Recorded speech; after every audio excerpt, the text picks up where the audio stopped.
Bismillahirrahmanirrahim. Assalamualaikum warahmatullahi wabarakatuh. Jumpa lagi dengan saya di channel Peradaban Indonesia yang berada di bawah Yayasan Hikmah Peradaban Institute, yang pada kali ini saya akan melanjutkan pembahasan Al-Mahfuzat seri ke-17 yang berbunyi As-sabru yu'inu ala kulli amalin, yang artinya adalah bahwa kesabaran itu menolong segala pekerjaan, atau kesabaran itu dapat membantu berbagai macam urusan. Bentuk kesabaran seperti yang telah banyak kita temui, bentuk-bentuk macam jenis kesabaran yang sering kita dapati dalam kehidupan kita sehari-hari, ternyata masih juga sering diulang ya. Bagaimana bentuk-bentuk tersebut akan terus menghampiri kita, nah sehingga kita juga sering ditekankan ya oleh berbagai macam pihak untuk bisa menjadi orang yang sabar, untuk menjadi orang yang bijak, untuk bisa menjadi orang yang lebih arif, untuk bisa menjadi orang yang mampu bertahan. Lalu kemudian pertanyaan kita berikutnya adalah bahwa orang-orang yang bijaksana tersebut akankah mampu untuk bertahan dengan sifat dan sikap tersebut? Betapa kesabaran itu akhirnya merupakan satu kesatuan yang tak terpisahkan dengan kehidupan kita sehari-hari yang tidak kenal waktu, tidak kenal kesempatan, tidak kenal jenis ragam manusia, dan juga tidak akan mengenal situasi dan keadaan. Nah, sehingga banyak orang yang sering mengeluh ataupun bergumam ya, lalu sampai kapan kesabaran itu akan terus dipertahankan? Nah, ternyata kesabaran itu adalah satu bentuk keniscayaan atau satu bentuk kesatuan yang akan terus menyatu dalam kehidupan kita sehari-hari. Nah, lalu mungkin pertanyaan yang pertama kali muncul di diri kita adalah, apakah benar satu kesabaran itu benar-benar akan membantu atau menolong berbagai bentuk pekerjaan yang sering kita hadapi? Nah, tentunya ini satu pekerjaan itu butuh waktu.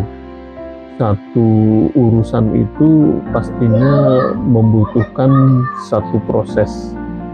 Sehingga memang jelas dalam satu titik di sini ya, dalam satu hal di sini ya, kita semuanya pasti akan sepakat bahwa jenis apapun pekerjaan, jenis apapun urusan yang kita hadapi, tentunya akan membutuhkan satu bentuk waktu ya, satu bentuk proses ya, sehingga membutuhkan suatu bentuk kesabaran.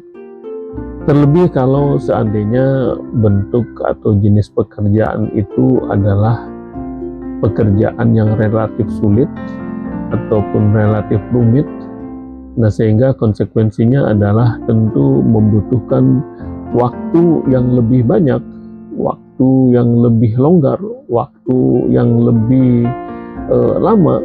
Nah, sehingga memang mau tidak mau itu semuanya adalah membutuhkan bentuk kesabaran. Nah, ini secara ontologis ya, atau secara hakikat, apa sih sebenarnya bentuk sikap kesabaran itu?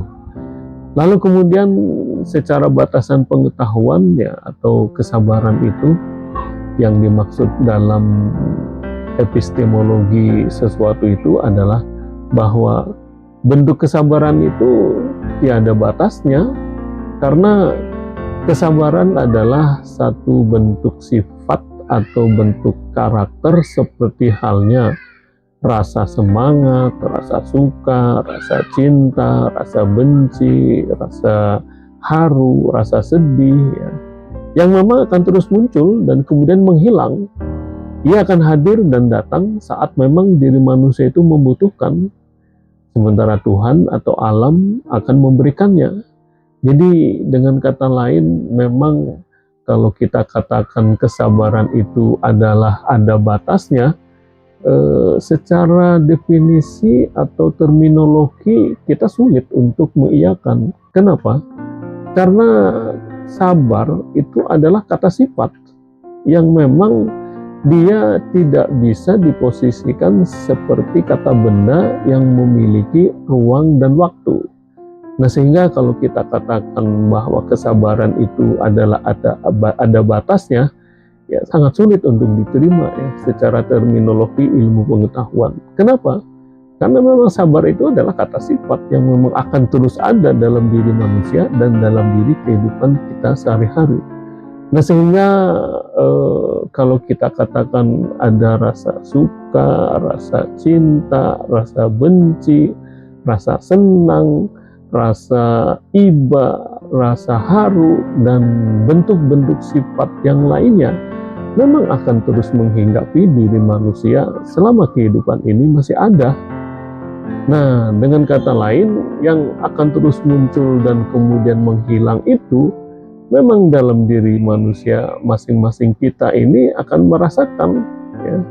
Sehingga orang lain pun juga akan menyamakan, ya, bahwa rasa-rasa tersebut akan terus menghinggapi diri kita.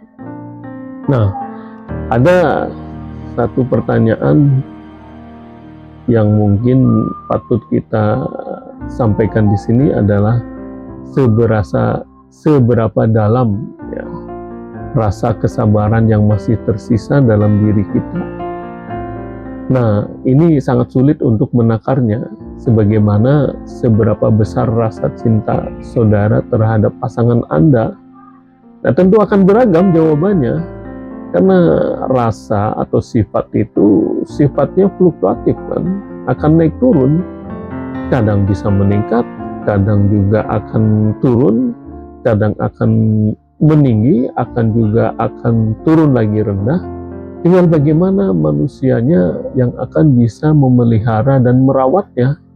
Nah, sehingga entitas yang bernama sifat kesabaran, sifat benci, sifat cinta, sifat senang, sifat sedih, bagaimana kita untuk mengaturnya dalam hati dan jiwa seorang manusia. Nah, adapun secara aksiologis, ya, atau peran atau fungsi atau daya manfaat dari sifat atau rasa sabar itu dalam kehidupan manusia tentunya sangatlah penting, ya, untuk kita menjadi penyeimbang, bahwa karena kita semua sulit membayangkan jika seandainya rasa sabar itu diangkat atau dicabut dari kehidupan kita sehari-hari. Nah, sehingga sabar itu sering ditekankan oleh ajaran agama seperti dalam Islam, ya.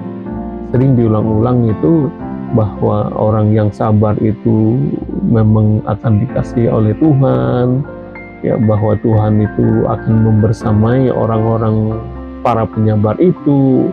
Nah, itu kan maksud dari bahwa sifat sabar itu adalah sifat yang sangat dianjurkan dan ditekankan, karena untuk tidak tergesa-gesa, agar tidak juga terburu-buru, merupakan sifat yang harus dipertahankan, ya, untuk bagaimana kita menjaga eksistensi keberadaan kita. Nah, dalam konteks kekinian misalnya mempertahankan apakah sifat atau karakter sabar itu tetap dibutuhkan di masa era digital atau teknologi seperti sekarang ini. Atau mungkin pertanyaannya, apakah sifat atau karakter sabar itu benar-benar masih berlaku dalam dunia kekinian? Sehingga apakah benar masih diandalkan untuk mampu membantu berbagai macam bentuk pekerjaan? Nah, ini nampaknya kita bisa menyimak bahwa selama dunia masih berputar dan kehidupan ini masih berlangsung, bentuk-bentuk sifat seperti sabar, sedih, cinta, benci, senang, bahagia, dan sifat-sifat lainnya tentunya akan terus mengiringi kehidupan makhluk di muka bumi ini. Karena mungkin itu semua baru akan berakhir, ya, ketika kehidupan ini benar-benar akan berakhir dan tidak berfungsi lagi. bagaimana sifat-sifat tersebut itu yang menemani kehidupan manusia sehari-hari. Justru dengan sifat seperti kesabaran inilah akhirnya manusia mampu mempertahankan kehidupannya dan mampu mempertahankan peradabannya. Kenapa?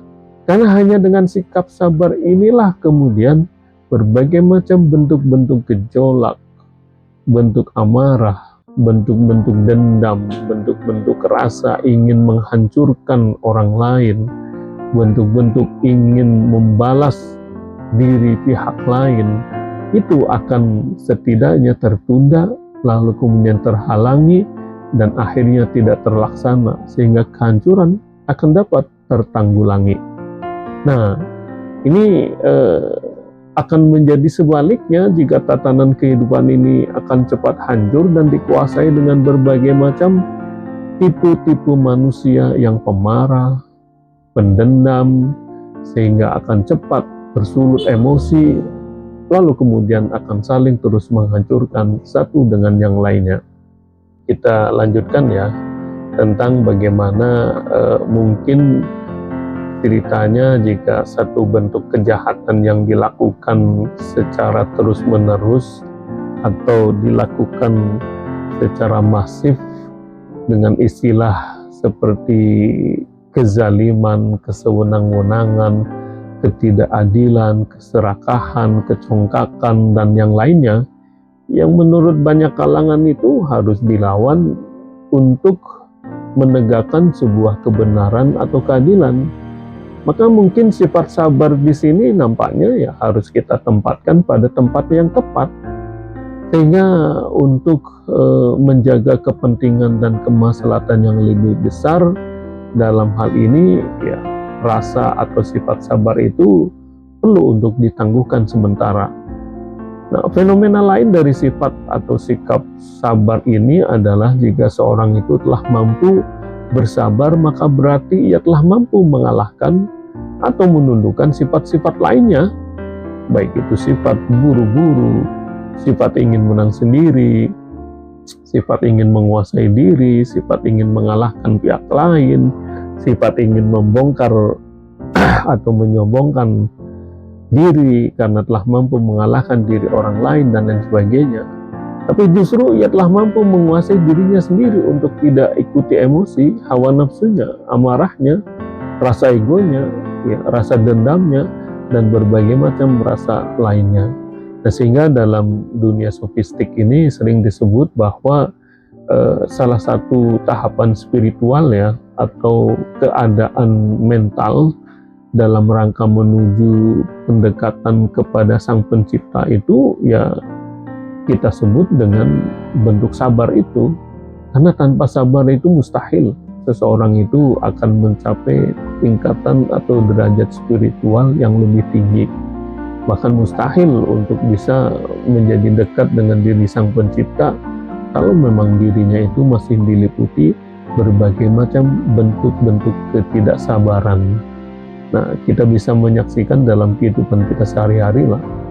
Kalau Anda punya teman, kalau Anda punya atasan, kalau Anda punya teman sejawat yang kalau terjadi sesuatu yang tidak menyenangkan, lalu kemudian cepat tersulut dengan emosi, ya kita dapat menilainya itu petanda bahwa diri orang tersebut ya masih jauh untuk mencapai tahapan atau tingkatan yang ya layak untuk dijadikan sebagai seorang atau diri yang bisa untuk dijadikan contoh ya. Karena bagaimana mungkin ya dia akan mampu mencapai seperti yang disebut dalam dunia sofistik ya, bentuk tahapan spiritual atau keadaan mental itu salah satunya adalah sabar. Nah itu ya. Nah, sehingga memang kita katakan di sini adalah bahwa orang yang mudah tersulut emosinya tentunya dia ya akan lebih mementingkan diri egonya, diri amarahnya, diri rasa dendamnya, diri ingin melampiaskan emosinya. Kan kurang lebih demikian kan. Nah, akan menjadi sebaliknya jika orang yang telah mampu untuk bersikap penyabar, maka akan lahir muncul dalam diri tubuhnya, dalam dirinya itu bentuk-bentuk atau sikap-sikap pengertian, memahami, memaklumi, dan sifat-sifat positif lainnya. Nah, sepertinya terlalu banyak ya contoh yang mungkin Anda dan kita semua dapati dalam kehidupan sehari-hari, ataupun siapa-siapa manusia yang ada di sekitar kita itu yang telah mampu menjadi seorang penyabar, sehingga dalam banyak hal ia banyak mendapatkan kemudahan. Kan itu bahasa lainnya ya. Tapi sebaliknya ya, kita juga sering dapati atau sering temukan tipe-tipe orang yang tidak penyabar, sehingga sering emosi, marah, dendam ya, atau tidak mau mengerti. Maka kesemuanya itu ingin segera terselesaikan, ingin buru-buru terselesaikan. Nah, sehingga pekerjaan ataupun urusan ya akan terhambat dan seterusnya. Oleh karena itu mungkin pertanyaan akhir ataupun sebagai bahan perenungan kita bersama, kira-kira manakah Anda dan kita akan termasuk ke tahapan spiritual yang mana ya, atau keadaan mental yang mana? Ya, silahkan kita bisa untuk merasakan sendiri dan bisa merenungi diri kita sendiri. Saya rasa itu, dan terima kasih. Assalamualaikum warahmatullahi wabarakatuh.